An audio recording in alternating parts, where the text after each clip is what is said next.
that's the only pole on the other side of the South Pole from Little Mark. And I think it's quite astonishing that there should be an area as big as that unexplored.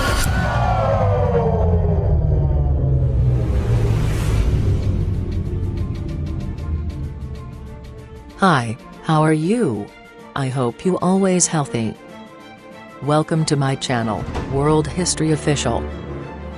In this video, I would like to continue our discussion about the moon on flat Earth. This is the truth. I will tell the truth. It's painful, but better to get hurt by the truth than comforted with a lie. Before I start it, remember to subscribe and hit the bell icon on my channel if you enjoy. And also, share this information to your family, your friends, and everyone. I can't speak, I had speech disorder. So, I am sorry to use robot voice on the video. Many people complain about this. But now, I had buy a better speech software with good voice. I also put the text on the video, so you can read them if you're not comfortable with this voice. So, here we go.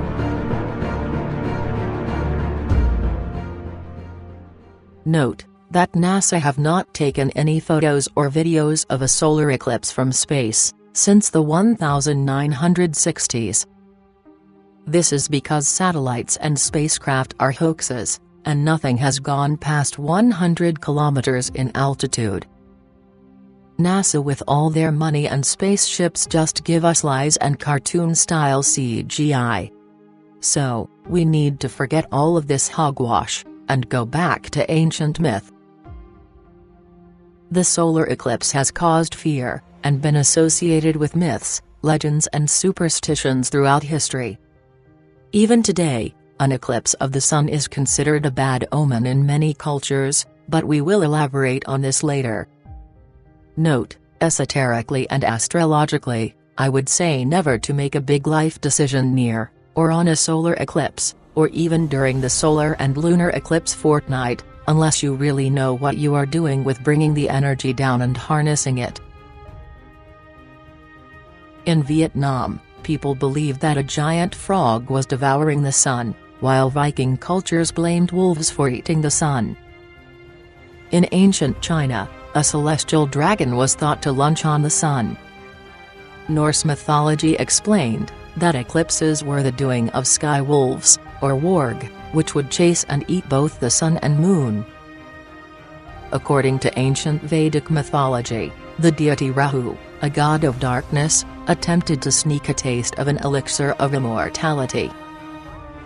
The sun and moon told the god Vishnu about Rahu's crime.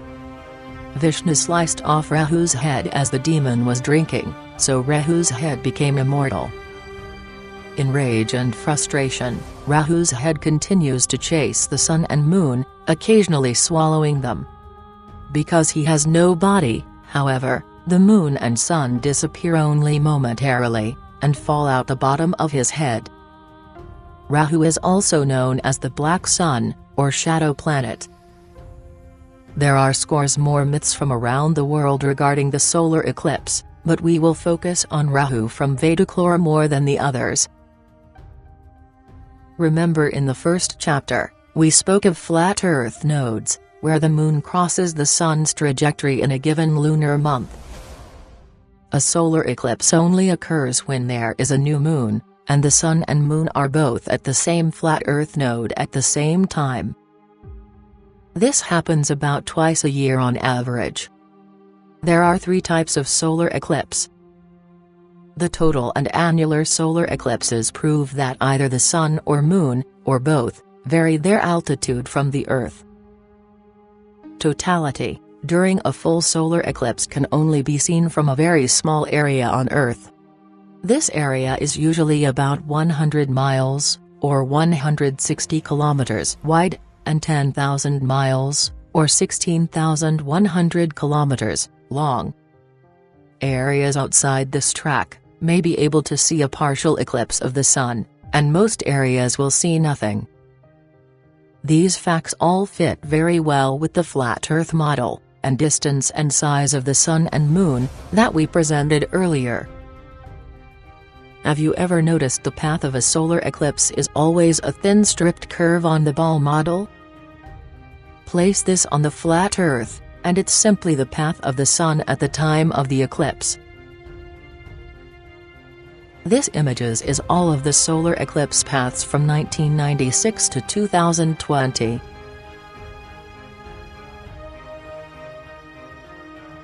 So what causes the solar eclipse?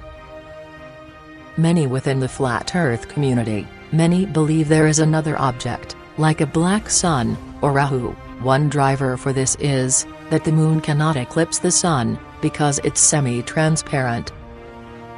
But we debunked this earlier. Some even think, this extra body in the sky creates the phases. I quote from a Flat Earth public forum.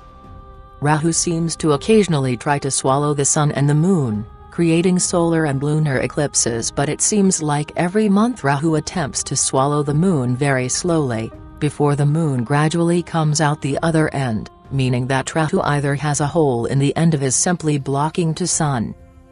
I wonder if Rahu is an intelligent entity, or a dark piece of matter. Solar eclipses aren't caused by the Moon, but by a shadow planet known in ancient India as Rahu. This is good conjecture, has some rationality behind it, but is wrong, and I will present why in due course. We never have a solar eclipse when the Moon has just been visible in the sky. The solar eclipses only occur when the Moon is a new moon. For example, when the Moon is always very near the Sun. A total solar eclipse lasts for only a few minutes at any given place, so what does that tell us? It seems that the altitude of the Sun and Moon vary slightly, giving us things like Venus transits, Mercury transits, and the different solar eclipses. Therefore, we see the width of the path of totality differs from one eclipse to another. This width can even change during a single solar eclipse. The track of a solar eclipse, path of totality, is a very narrow path over the Earth's surface. The solar eclipses have all the characteristics of an obstructing object passing in front of the Sun: the narrow shadow on the Earth, the small duration, and the eclipse shape. The Moon can't be anywhere else at the time of a solar eclipse save for at the place of the Sun, due the node being at the Sun at full moon. The Sun should be passing behind the Moon, it goes faster and overtakes it, but clearly the Moon, black thing or whatever is in front of the Sun, passes in front of the Sun. This puts a dent into the Moon passes in front of the Sun theory. On the flat Earth, the Sun takes 24 hours to revolve, and the Moon takes just under 25 hours. The Sun catches up once a month, and passes the Moon at new moon. But clearly, the blackness passes over the Sun. It's highly possible the Moon is invisible before, during, and after new moon, whether day or night. And when the solar eclipse occurs, an electromagnetic handshake occurs, causing the Sun to eat itself or refresh or reinitiate, creating a new energy. Eclipses are like gateways in astrological or esoteric terms. These images show that nothing passes in front of the Sun. Why is there no light shining on the supposed Moon when total solar eclipse occurs? Surely there should be a light ring on the edge, since the Sun would light up the other side of the Moon? No human has ever seen the Moon before or after a solar eclipse, or before or after a new moon. The mainstream story is this is because the sunlight blocks it out, but this is not the case with, say, a plane. A new moon rises when the Sun rises, and it sets when the Sun sets, but surely we should still see a black silhouette sometimes. Why is there a silhouette of a plane and not one of the Moon near the time of new moon?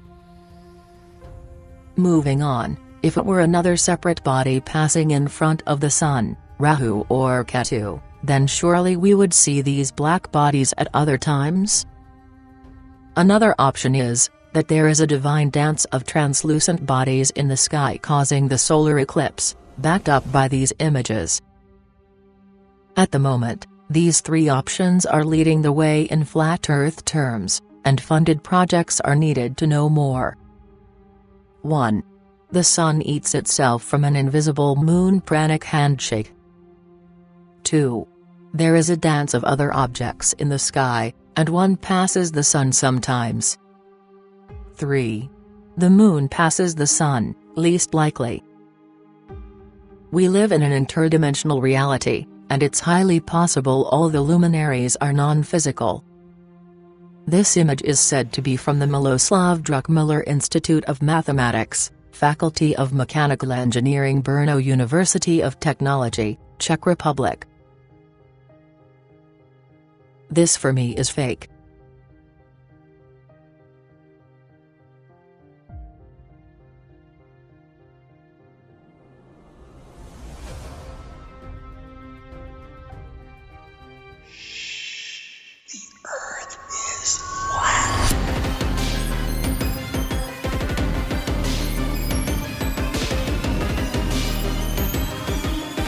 And that's the only pole on the other side of the slope from Little Mark.